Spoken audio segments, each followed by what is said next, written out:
the Alliance Now launch video. Good evening, everybody. I welcome you to start with to this launch of Alliance Now. I hope you've all had a chance to have a look at Alliance Now's website, but I'll just say a few words about what Alliance Now is and why it is before I hand over to our first speaker, Professor A.C. Grayling. Alliance Now is an organisation open to other organisations and individuals. So it is an umbrella, and its purpose is to raise awareness of the need for constitutional change in this country and to promote a national conversation about it. We're all aware, I think, that in our political system at the moment, there is very little consensus about anything, largely because our government has decided that it doesn't need consensus. And it is really vitally important that we do something about this, and we don't just leave it to politicians. So Alliance Now, which currently consists of, and this is in no particular order, the organisations Open Britain, Reboot, Take Back Britain, the 99% organisation, and 99% and Rising, as well as many individuals, is aiming to do this. And we will hear later from Liz about how we're going to do it in detail. The only other thing I'll say before I hand over to Professor Grayling is that as a former diplomat, I come from a generation of British diplomats who worked on the basis that our role was to promote consensus and the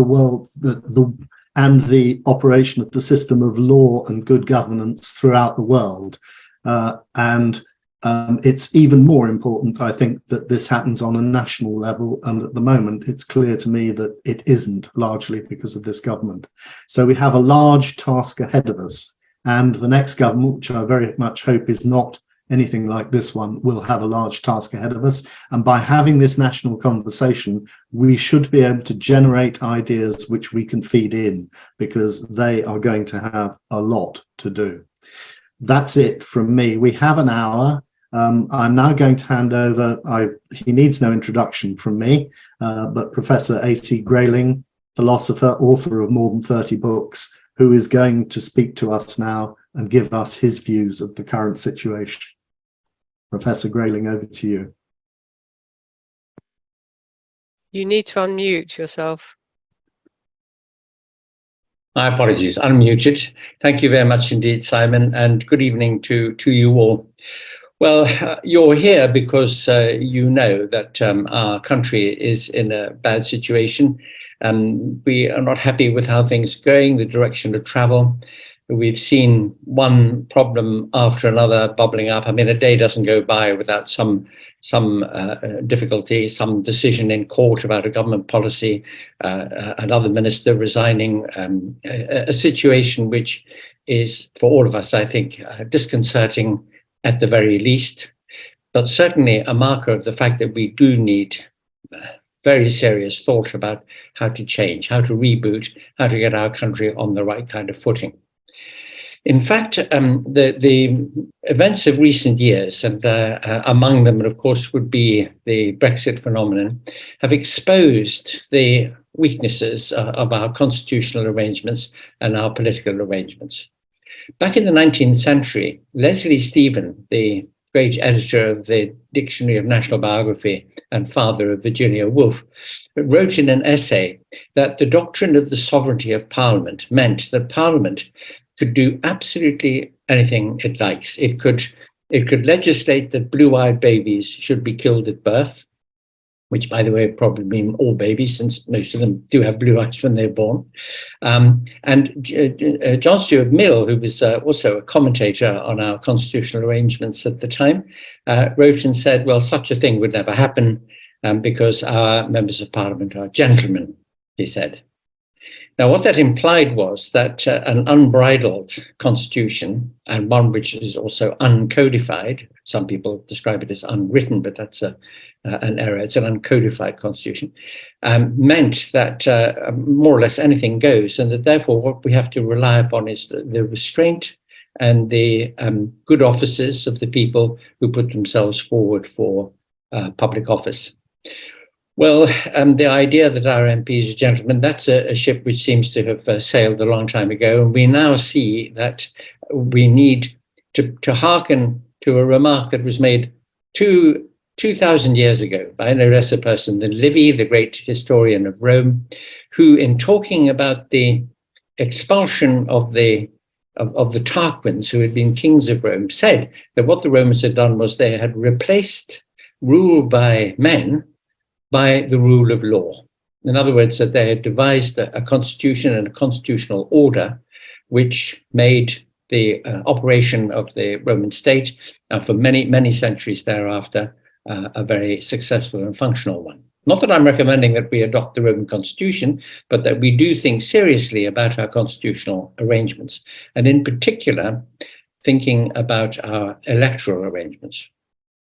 In order to illustrate why this is now beyond urgent, let me remind you that in December 2019, the Conservative Party of Mr. Johnson won an 80-seat majority in the House of Commons on 43% of the votes actually cast, representing just under 29% of the total electorate, not just of the population of the country, this is an even smaller proportion of the population, but of the total electorate, just about 10%. The 57% of people who actually went out and cast a vote have no control over government policy, whatever.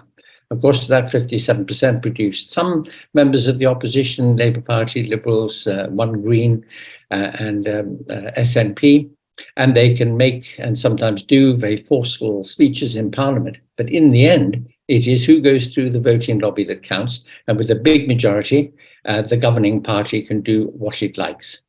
And we have seen, with an unbridled, constitutionally unconstrained, artificial majority in the House of Commons, or a minority of the vote, that a government can have 100% of the power and do what it likes. And if it is an incompetent, dishonest, corrupt, inefficient, kleptocratic government, then it is going to do an enormous amount of harm to our country. And I think we are witness to something very close to that at this moment.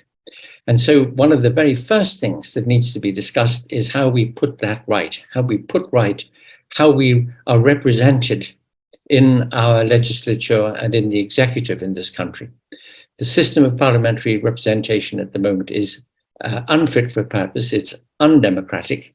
And so we therefore have a situation in this country where we have some of the institutions of democracy. So, for example, we have a parliament, we have a dispassionate civil service, we have courts, law courts, which are still independent, even though they've come under a huge amount of pressure under this government not to be.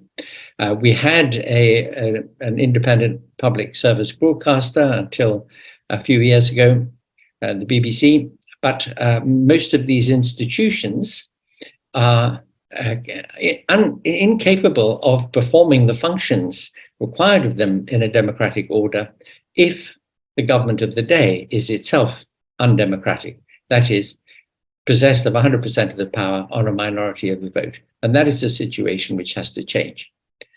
Here's another problem with our electoral system. Our electoral system is called a plurality voting system, or a first past the post voting system. And it is very, very easy indeed to explain simply the big problem with this. Imagine a constituency of 100 voters, and imagine that 10 people offer themselves for election. Imagine 8 of those people get 10 votes each, one gets 9 votes, and the last of them gets 11 votes. Well, on our first past the post system, it is the person with 11 votes who goes to Parliament, and the other 89 people in the constituency have no representation. And that is, in practice, what our system is and does. And this is a system, therefore, which results in a number of extremely unfortunate outcomes. The first is that it drives two-party politics, bipartisan, binary politics. The other parties who get a small showing in an election have very, very little input. So we get a two-party system, And you see how here, but even more dramatically in the United States, where they also have a first-past-the-post voting system for the House of Representatives, you see a very deep and bitter divisions between the two parties. And as a result, you get the public conversation about how we as a society ought to organize ourselves, what direction of travel we should go in, how we should redistribute our as a society. That debate ceases to happen, and instead we get a slanging match. We get the utterly appalling and disgusting behavior that we see at Prime Minister's questions every week between the two parties all year round. We get sloganizing, we get the public discourse made simplistic. We don't get proper policy debate. We get two parties offering a whole menu of things that they want to do, not necessarily what we want of them. And we have a Hobson's choice between the two of them. The fact that 57% of votes cast at the last general election in December 2019 didn't result in effective representation in Parliament is what turns people off politics. So they think, well, my vote doesn't count. And in 57% of the cases, it doesn't count. That turns people off, it turns them away. They cease being involved and taking note and joining with those who are anxious to try to make things better, And again, a very, very long time ago, this time 2,500 years ago, somebody wrote, and it was Plato, who said, if you don't take an interest in politics, if you don't get involved, you are going to end up being ruled by bad people. And this is exactly what a first-past-the-post system more or less aims to do. It aims to turn people away and force them to lose interest because it disempowers them. And it leaves the key levers of power in the hands of people who choose to be politicians and who are in it for a career.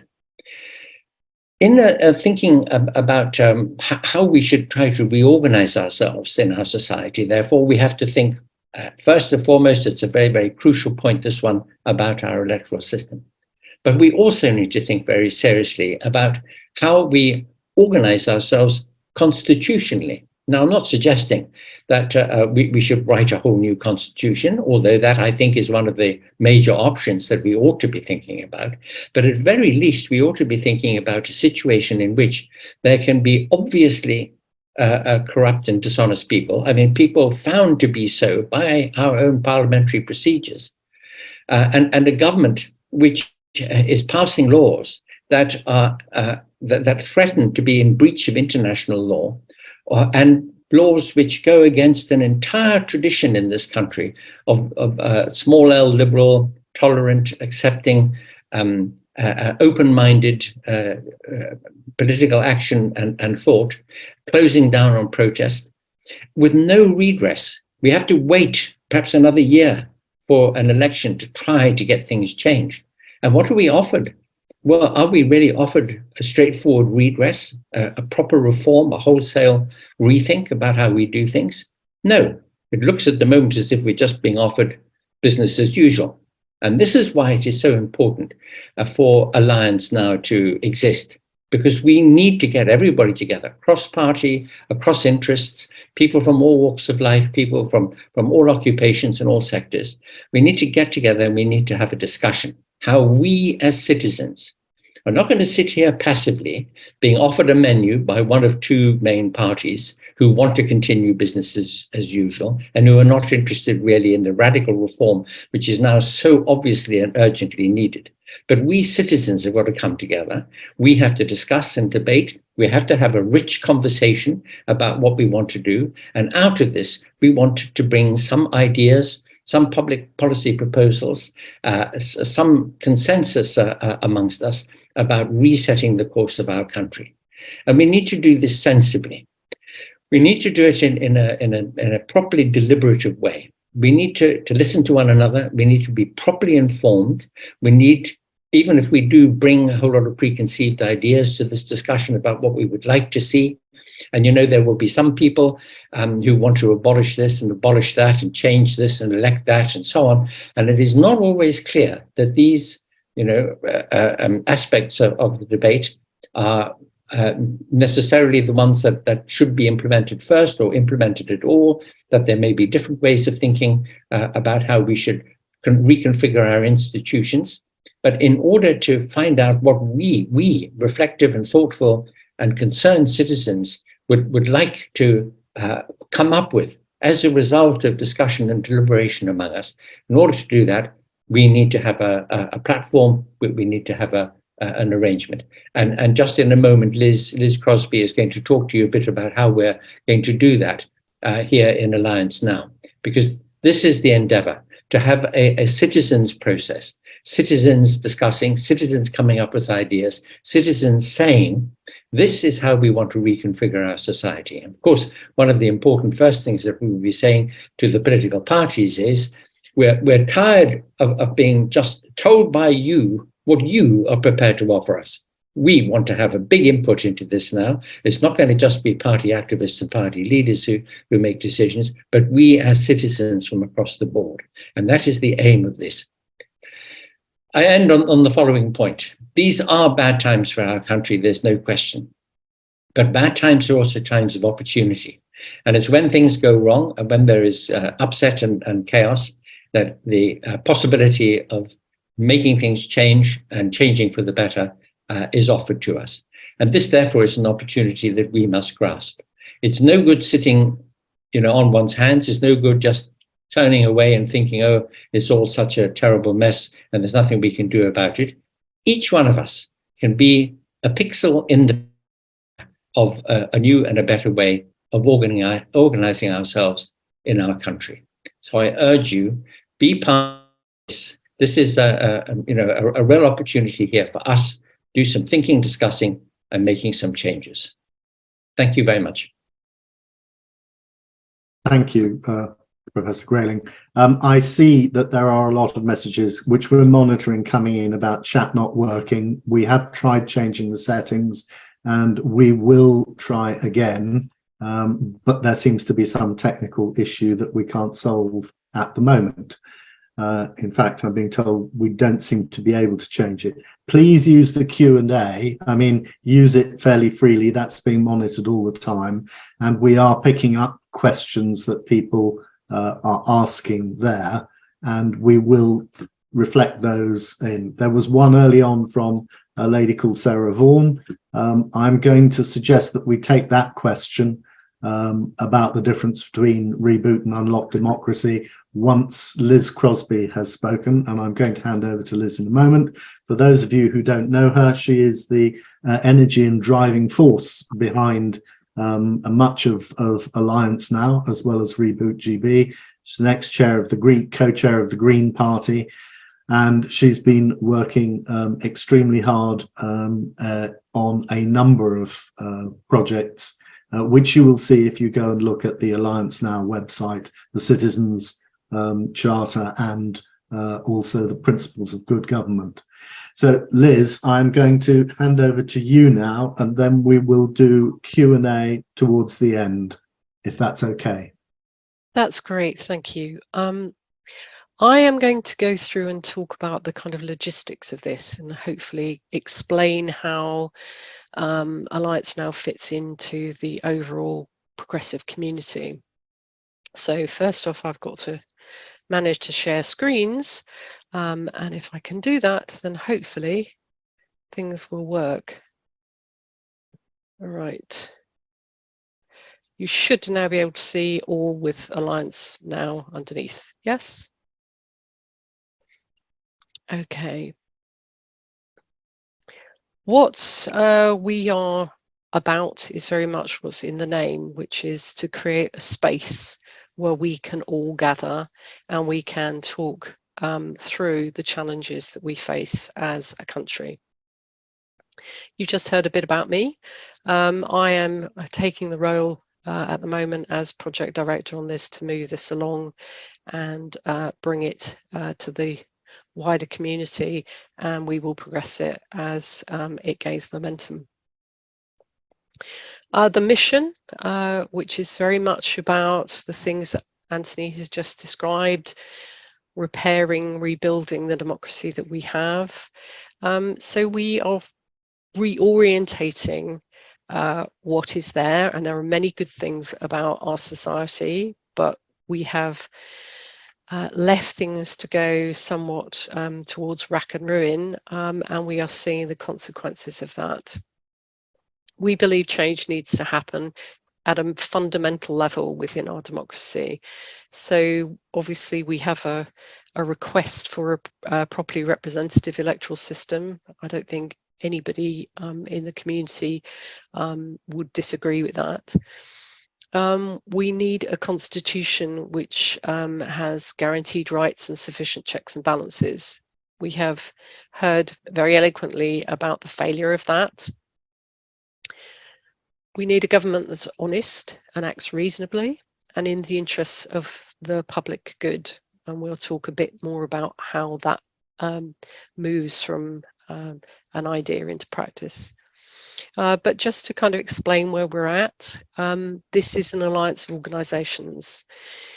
We have brought together people from across the spectrum of the progressive community, from those with a democracy orientation through to those thinking about social justice and the climate and all the other things. So you will see a wider mix in this than exclusively just to do with democracy.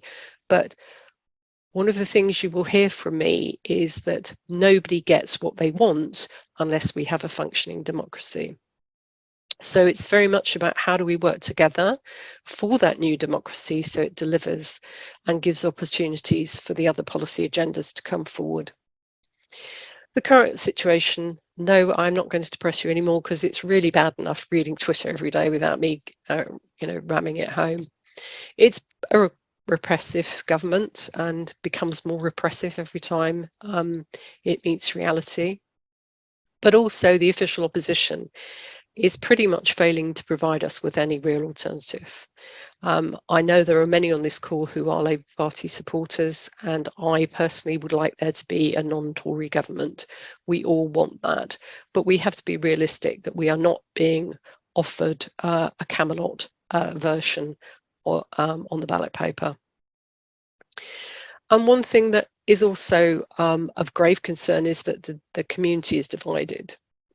We don't really have that joined up narrative that brings us all together, and that's the purpose of this conversation that we want to start, to begin joining up those narratives so people can see how much they have in common. And the really depressing bit is a general election could be called at any time, so we don't have a vast amount of time to do this, and we have to work together. So what do we need? From our point of view, we need to create a wall of sound from the progressive community. The right has done this very successfully. Anybody who's been studying what's gone on in the States will see that this is a strategy where you have a multitude of voices all saying slightly different things. So it gives a sense that there is real power in the argument. And that is a lesson that we can learn. And I'm identifying 3 strands. There are those that are doing really good work on putting pressure on the parties, obviously those that are working for PR within the Labour Party, those that are talking about progressive alliances, and there are others that are working exclusively on the issues around a general election, and I'm thinking the tactical voting community and those that are working on community collaboration. So those 2 pressures are already in existence. What we don't see a lot of is what the post-general election settlement looks like, and that's where all is coming to that discussion and bringing some ideas. And one of the things that we think is really important is to remind us all what good looks like. It is incredibly depressing day in, day out to see what memory you have of the country that you wanted to live in disappearing in front of your eyes. And people are depressed and they're alienated and they're feeling lost. And we need to remind them that it is possible to have a good option. So you'll see a lot of that in what we're putting forward. So there are 3 artifacts that we've worked on. The first is the All Citizens Declaration. which is a series of requests for national renewal. It's a set of demands. There are 11. We tried to get 10, but it didn't work. And it covers everything from a new duty of government and all the things that we want collectively within the kind of democracy community, decentralization, a political and electoral system change, the codified constitution, Bill of Rights. But it also looks at the other things that feed into that system, accountability in a regulated media, and it looks at the agenda of the wider community needs in terms of a just economy. And whether we're talking about water systems that don't work, whether we're talking about people not being able to afford to live in their houses, whether we're talking about electricity bills that seem to bear no relationship to the value or the technology that is generating that. We have an unjust economy, and that's very important that we link that agenda to the agenda of democracy.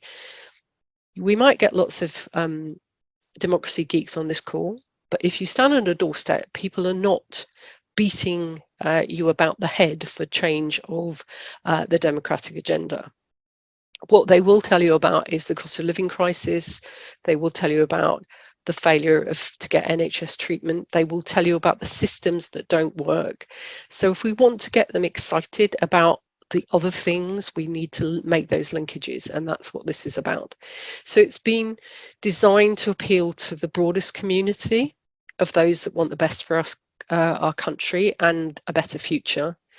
And it's open to individuals, civil society, political parties, individual politicians to endorse and support. And there are two aspects in there which are part of the kind of internationalization of this, one of which is our international policies, but also our relationship with climate change. And as we've seen with smoke blowing from Canada over our shores in the last few days, we are on one planet and we can't disconnect that from the other parts of this agenda. They are intimately linked, and our opponents in the hard right particularly make that connection very strongly, and you will see the kind of tactics that are deployed from one area being deployed in another. Those agendas are linked. We need to link our agenda. So that's the first artifact. The second is the All Guides Good Government. The first was a manifesto of what kind of political solution we want. This is about the how do we get politics to work part of the challenge. Obviously, we need to request our most basic rights, the right to a voice, and that includes a request for proportional representation, because my voice doesn't count. I live in rural Suffolk. They could put, you know, a blue rosette on a fashion mannequin and it would get elected here. I can vote, I can protest, but it has no impact at all. My voice should be represented along with millions of other people who don't vote for the governing party.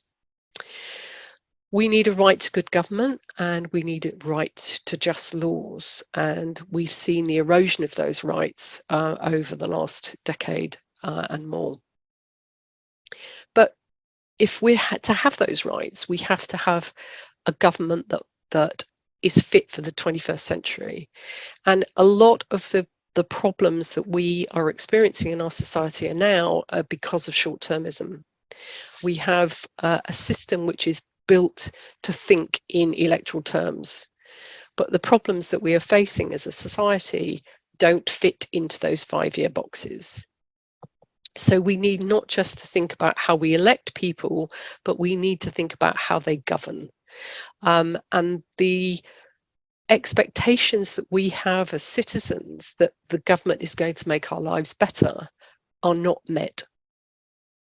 As we have seen, they're not even in many cases prepared to protect our lives, as we saw through the COVID pandemic. They are not set up to improve our lives. And that's one of the things that we think needs to be fixed. And that's what we mean by there being a social contract, that we need to discuss what that is, and we need to try and find metrics which are understandable. You've all seen those ridiculous 5, point presentations that the government keeps doing. Actually, they're completely disconnected to what matters to most people. And what we need is a government process that reconnects to the things that matter to people. And that's what this is about. So, whizzing through this, the third thing, and you've heard it from Anthony, is this need for a national debate. We need to talk about what sort of country we want to be. It's all the old assumptions, the ones I grew up with, you grew up with, we all thought were there and we didn't really need to think about them. Yes, we do, because those assumptions are not being kept to. We are not in the world we thought we were. And whether that comes from outside, I'm thinking about what goes on in Northern Ireland, I'm thinking about what goes on in Scotland. We know that the union is under threat. That is one of the things we have to talk about. We know that Parliament isn't working very well. We know the second chamber is overstuffed with cronies. We know that the regions are not getting the resources that they need. We know we don't have the right voting system. And we know that our democracy is not populated with good chaps, and we need some protection against that. And then that's that issue about what is the social contract. If I'm lying on the floor and I have fallen over, my expectation is I'm going to get an ambulance. That is a fairly minor request in the greater scheme of things, but even that isn't being met anymore. And people feel that, and they feel frightened by that. And that's why we need to talk about what is the social contract between government and us as individuals. And we can't do that without a national debate. It's no good just a few intellectuals all talking about this stuff and writing things in The Guardian. We need to get out there and get people involved. And that means citizens' assemblies, it means new TV programs, it means outreach, and we need to do that. So, the theory of change. I'm whizzing through this at a pace, as you can gather. After the general election, we have to force an opportunity to have that deep conversation. I can't see any indication that the Labour Party is going to wake up one morning and go, yes, let's consult citizens. They have talked about it in the Brown Report, but there is no plan, and we have to enforce that there is that opportunity. We need to put pressure on the political parties to work through their own issues, but also bring in citizens. And we as civil society can actually sit down and talk about what is an acceptable process. Excuse me. How do you engage with the broader public in a discussion? We know we don't do it terribly well at the moment. What can we learn from outside? Other countries do this. They have conversations. They, are capable of engaging in debate in a civilized way. Let's learn from that and put a plan together. So we need to make this happen within the first term of a new government. And that is going to be a hell of a challenge to all of us. And we need everybody to engage to make that possible. And why all of this effort? And I tell you, it has been an effort. 10 groups talking to each other is not an easy thing, but we've got here and we'd like to engage with more. We'd like to have the conversations with all of you. But why we're doing this is because we can't build a long-term future on short-term thinking. We as a nation, if we're to stay as a nation in the format as we're currently constituted, have to start thinking long-term. We can't pretend that, there's a magic fairy who's going to make this future for us. The Brexiteers promised that and they failed. We have to step up. We have to bring this to the public and get a debate going to talk about what better looks like. So the pitch is all together for a new democracy, and we hope you will join us, and we hope you can help us make this possible, because it needs every single one of us to do that. Thank you. Thank you very much, Liz. Right, we've been getting a lot of questions coming in. Thank you for all of those. We will do our best. I will pick, the only way this is going to work, unfortunately, is I will pick up some which have been forwarded to me, and I will put them to Liz and to Professor Grayling, and we'll get their answers. We will also, all of this will be recorded. So if we don't get round to your question in this session, which is time limited, we will look at them all afterwards and start putting together a list of Q&As, which we will put on the website, possibly email out to people. We'll find out.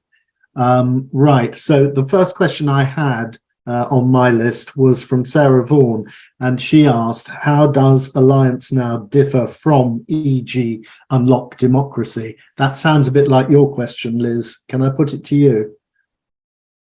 Yeah, I mean, what I would say is we're friends. I mean, I think that's the whole position. They have a job of work that they're doing at the moment, and a lot of their energies are going in addressing what's going on in the current political space. We would encourage them to expand what they're doing, to think about what happens in the post-general election period, and indeed we've had conversations with them to introduce them to this concept. But, you know, time will tell. We need as many organisations as possible to be prepared to debate what the future looks like. And I hope Unlock Democracy joins in that conversation. Is that done on that? Yeah. Simon, you're muted.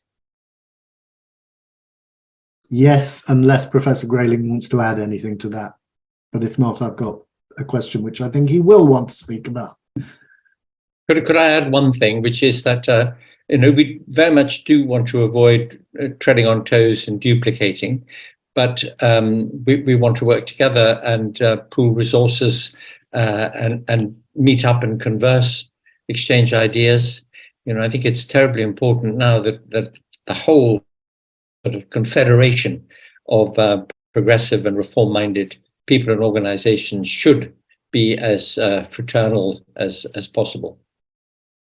Okay, thank you. The next question I've got came from Peter Burke. I think this is an interesting one. Do you think that Lords reform will help? If Labour bring in a new elected chamber, do you think the pressure to use PR will be irresistible, and could that set a precedent for the Commons? Professor, do you want to?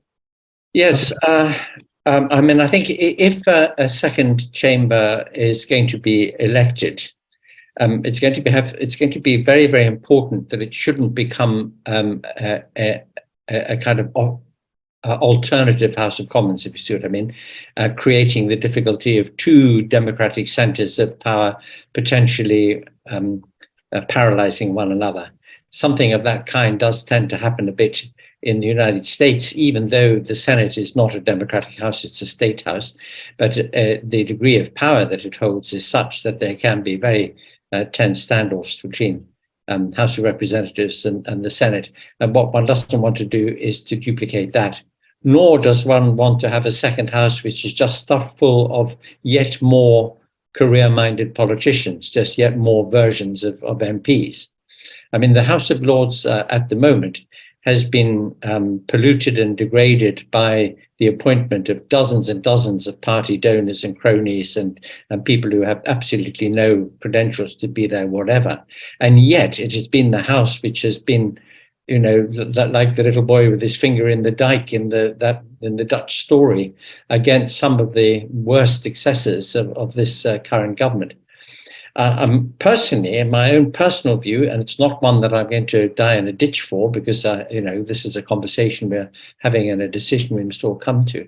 But I would think that a virtually powerless House, properly appointed, from across the regions and from real expertise and real experience, not just a retirement home for superannuated MPs and party donors, but a house of genuine expertise, which our House of Lords currently still somehow manages to be, despite everything, is a very, very much better bet than having a second House of Commons stuck with second bunch of career politicians and potentially getting into paralysis lock with the current House of Commons. So, but I mean that is a point to be discussed.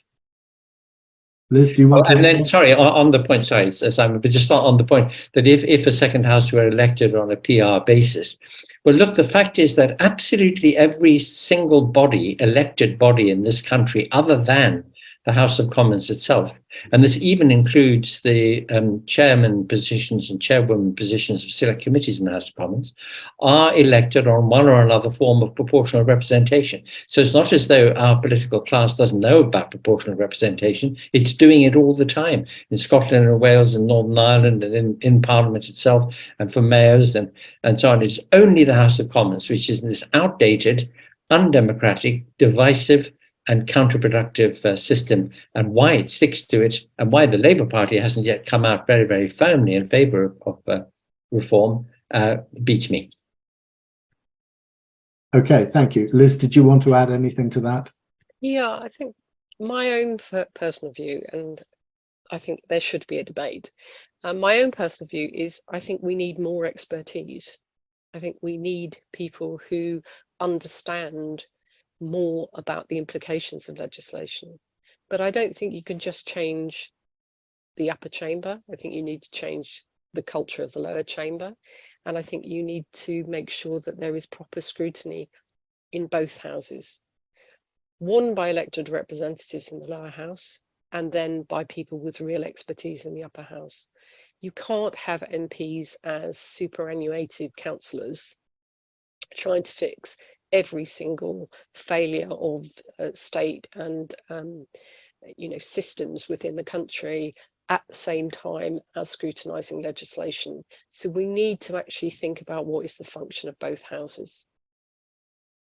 Okay, thank you, Liz.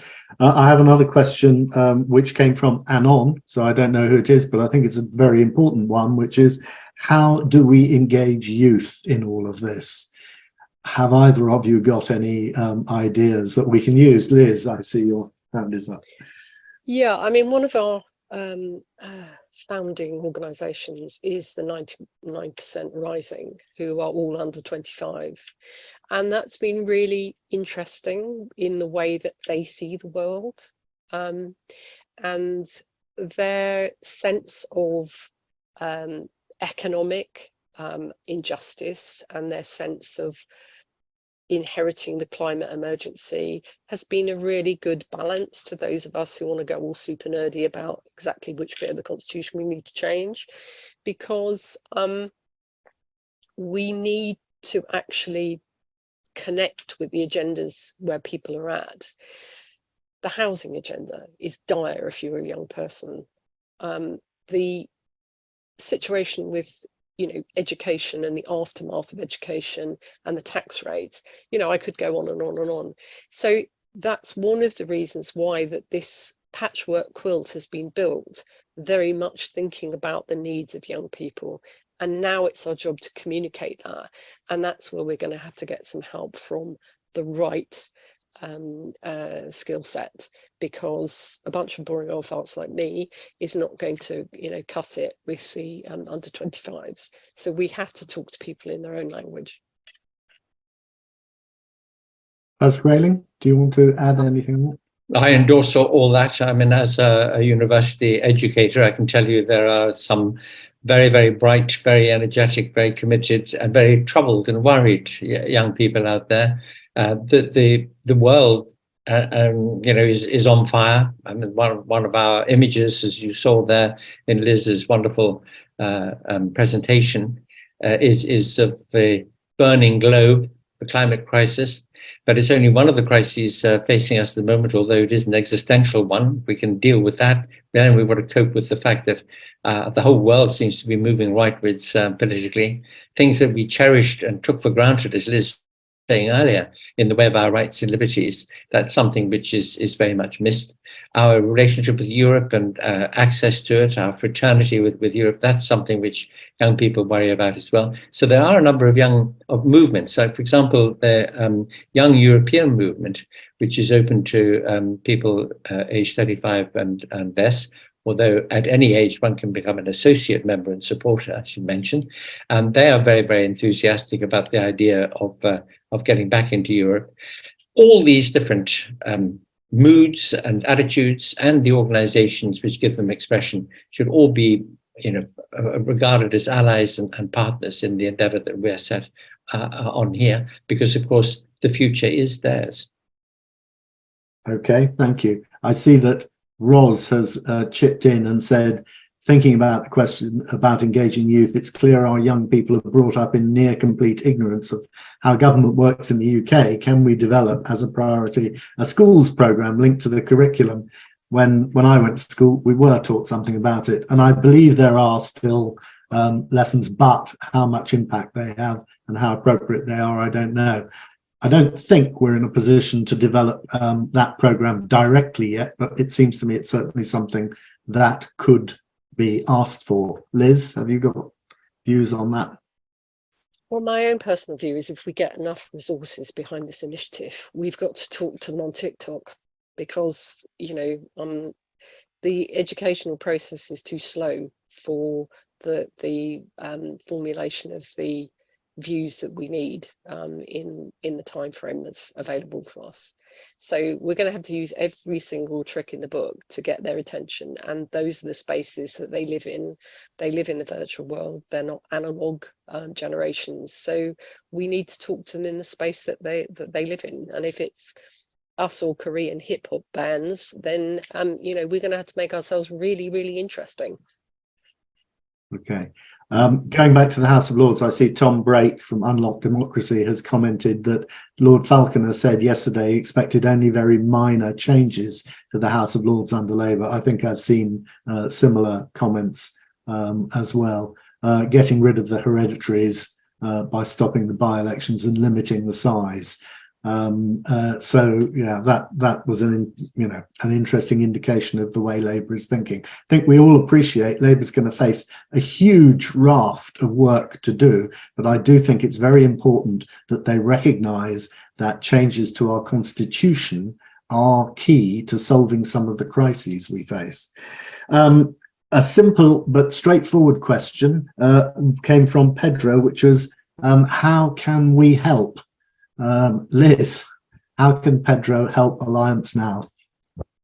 Well, Pedro, email and we'll set up a conversation. The reason for doing this event today was to give us the space to be able to start those conversations.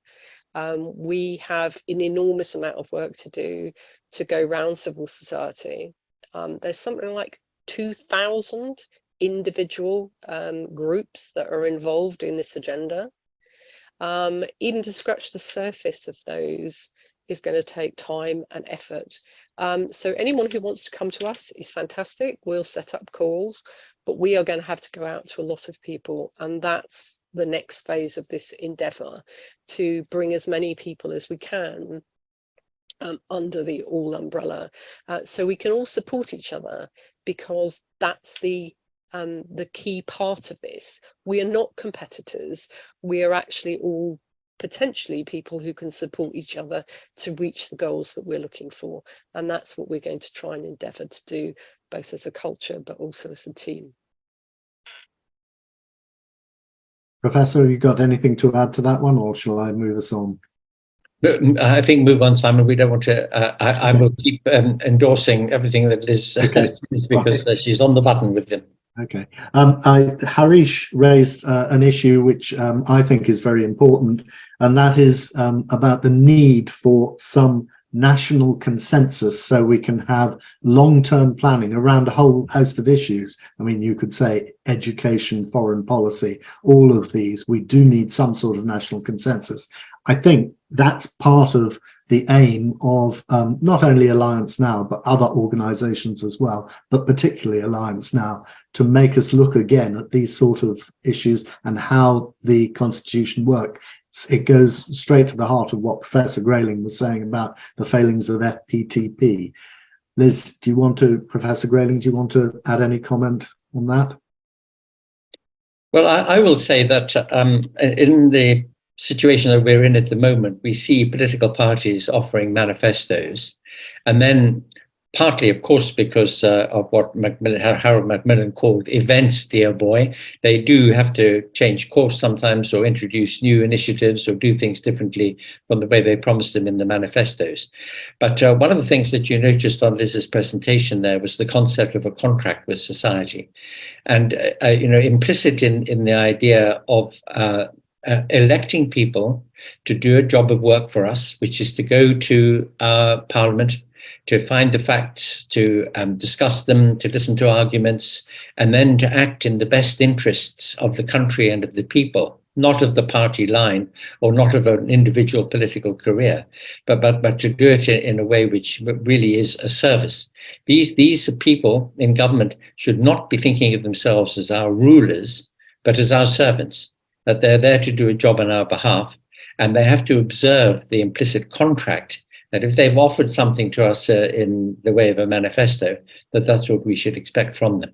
This is why it is, just to take one egregious example, when we see our current Home Secretary claiming again and again and again in the most sort of bald-faced way that the British people want to send people to Rwanda, when we see that, when that was not only not in the 2019 manifesto, but quite the opposite was said in that manifesto, namely that this country would continue to treat asylum seekers and refugees with decency and courtesy and consideration, etc. When you see that, you see how very, very dishonest government can be under the kind of conditions in which it operates at the moment. And so there is a very important point. We want that implicit and explicit contract between those who are going to serve us on the terms of which they're appointed to serve us and the things they actually do. Simon. Okay. I have two questions from John. One was about, do we support independence for Scotland, Ireland and Wales? I think the answer to that is it's not actually our role to support it, but we certainly support the principle of self-determination for all peoples. And that is, that is something only they can answer. But John has also asked, what are the next steps now for Alliance Now, Liz? As I said, this is the very beginning of a lot of conversations. There is a conversation between civil society groups, but there is a conversation that we need to have as citizens. And we need to find a space and a process to have that conversation. My own view, and I'll share that with you, is that having one or two citizens' assemblies is not going to cut it. We have 4 nations who have very different characters. We have metropolitan areas and we have rural areas who have different characters. We have different generations and they have different expectations of the world. So we're going to have to talk to an awful lot of people, and we're going to have a space where an awful lot of people can talk. And that's a different kind of politics. We're not talking about party politics, we're talking about citizen politics. And that's something that doesn't exist in this country, and we have to invent it. And that's not going to be easy, but we've got to try, because the alternative is more of the same. And I don't know about you, but I'm done on more of the same. I want something better. And I'm sure you do too. We've just got to do the hard work of making it happen. Professor Grayling? Yes, I hear that. That's absolutely right. So, there isn't, as Liz also said earlier, very much time here. We need to get going with this. We need to be very inclusive. We need to be very energetic, and we need to be very persuasive to bring people together. And the starting point, and I'll iterate this point because it's important, that we should be in this to listen and to discuss and to inform and to be informed. And out of that process of listening, discussion, information, to come up with things which are sensible, rational, practicable, but which really do speak to the problems that we face, and the problems are big ones. Okay. Tom Brake has asked, how do we collectively build the scale of public support that is needed for a future government to listen to our call for a better future? Well, do you want me to answer first? I don't.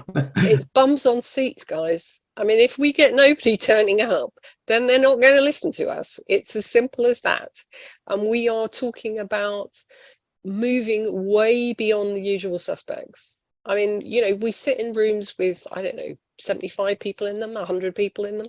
We need thousands and thousands and thousands of people. And that means getting out of all that nitty-gritty granularity that we all, you know, find so exciting, and accepting that people are not going to necessarily know the answers to everything, but we need to enthuse them, we need to engage with them, we need to give them hope, because that is the one thing that everybody is desperate for. To get to all those bums, as one might say, we need to get through the right channels. Influencers, the social media platforms. You've got to be very alert to the fact, by the way, that especially with young people, which social media platforms happen to be the flavor of the day changes pretty rapidly. So we've got to be up to speed on that. This is why we really need, you know, young activists involved. But through influencers, through channels, through celebrities who are very much with us on this project, we can inform people about this and enthuse them and get them involved, and thereby collect together and aggregate all the many people Liz mentions there who we want to be party to this endeavour. Okay. I have a question from Shosh, who has, it's a two-part, but she says the second part has in part been answered about TikTok, but she does ask, she says she's been involved in smallish online activist groups in the past years that started to become active on and offline. What she's found is that people in this country, I assume, are eternally stoic, eternally frustrated, and eternally incapable to really be politically active when sheer survival is often in the forefront of their minds. I think we can all understand that. Is there anything that we can say or do about it? Well, you know, if we don't do anything about the situation we're in at the moment, then we are in that situation. I mean, you know, burdened with thinking about how they're going to get food or tomorrow or pay the rent next week and so on, and who therefore don't have the bandwidth, the mental space and the energy left to get involved in reform movements like this one, then they will stay in that situation. And then more people who will be in that situation as time goes by, unless we really do jam our foot brake here and say that we need to change things. This is a moment where shoulders to the wheel, you know, just to think of all the relevant cliches that one can come up with here, because otherwise things just keep getting worse. Liz, anything you want to add? Yes, I do. And I absolutely get that. I mean, I talk to my nephews and nieces who are struggling just to get through the day. You know, they've got special needs kids, they've got money problems, they've got housing problems, they've got all manner of issues. This is a job of work for different generations to do different things. Those of us who have got the time and the energy, either because of the job that we do or because we've got leisure, we need to put that in and recognize the fact that not everybody's going to be able to make the same level of contribution. But we need their permission, and that's the bit that we need to work on. There's a difference between getting people to do stuff and to have their permission and their backing. We need as much backing as possible, and there may be a small number of people doing the work. It's always been the same. I mean, I've been an activist for 40 odd years. It's a small number of people do the work, but you need the permission of the larger group, and that's the same. So we accept that reality, but we actually have to engage with people who are in difficult spaces but want something better. And those are the people we have to talk to. Okay, I can see the questions are still coming in, and we are not going to get through all of them because we are coming towards the end of our time. I noticed one came in, I think it was from T. Dixie, saying, do we have any plans to work with younger influencers like Femi and Super Tansky and so on? Yep. Okay. I think, therefore, I'll start to wrap up because I don't want us to run out of time. First, I want to say a big thank you to Professor Grayling for coming and speaking and answering the questions, and to Liz for all the efforts that she has put in, because I know they've been enormous.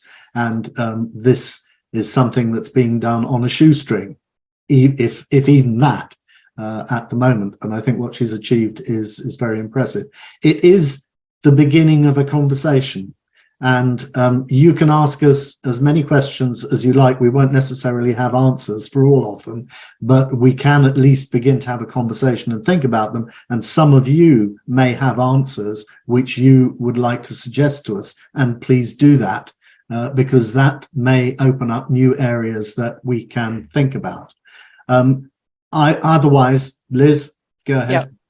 What we are going to do is, Pete has been manfully manning the keyboards to capture the questions. I'm sorry about the chat function. I am a webinar newbie, and somewhere I pressed the wrong button, so apologies to all of you for that. We will get back to you on with a Q&A summary, but just bombard us with emails and ask your questions. We'll do our best to answer them, and we'd love to have a conversation. So this is one of many conversations we hope to have, both collectively but one-to-one. So engage with us, and we'll do our best. Okay? Okay. Thank you very much to everyone who's attended and participated. And we look forward to hearing from you in the future. And with that, I think we are now running out of time. So I think it's probably time to close. So I'll say goodbye. Wine o'clock beckons, folks. Okay. All right. Bye-bye. Bye-bye. All together for a new democracy. Thank you for your attention.